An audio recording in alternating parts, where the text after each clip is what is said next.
భక్తి ఎన్టీవీ ఆధ్వర్యంలో నిర్వహిస్తున్న కోటి దీపోత్సవం వేడుకలు ముగిశాయి. హైదరాబాద్లోని ఎన్టీఆర్ స్టేడియంలో 17 రోజుల పాటు జరిగిన మహాసంబరం ఆసేతు హిమాచలాన్ని ఆకట్టుకుంది.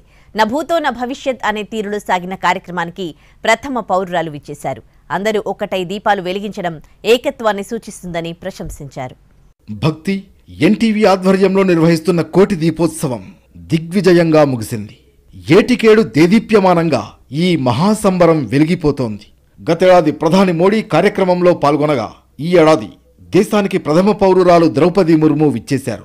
విశిష్ట అతిథిగా హాజరైన రాష్ట్రపతి కోటి దీపోత్సవంలో పూరీ జగన్నాథునికి ప్రత్యేక పూజలు చేశారు. యాదగిరి శ్రీ లక్ష్మీ నరసింహస్వామికి పట్టు వస్త్రాలు సమర్పించారు. తొలి కార్తీక దీపాన్ని రాష్ట్రపతి వెలిగించారు. ఇల కైలాసంలో కార్తీక మాసం వేళ భక్తి ఎన్టీవీ చేపడుతున్న కోటి దీపోత్సవ కార్యక్రమం ఆధ్యాత్మికతను మరింత ముందుకు తీసుకువెళుతోందని పీఠాధిపతులు స్వామీజీలు వేనోళ్ల కొనియాడారు. నవంబర్ 9న ఆరంభమైన దీపాల పండుగ నవంబర్ 25 వరకు అప్రతిహతంగా సాగింది.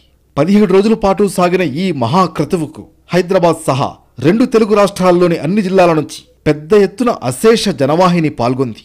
చివరి రోజు మహామంగళహారతి దర్శనంతో కోటి దీపోత్సవ వేడుకలు ముగిశాయి.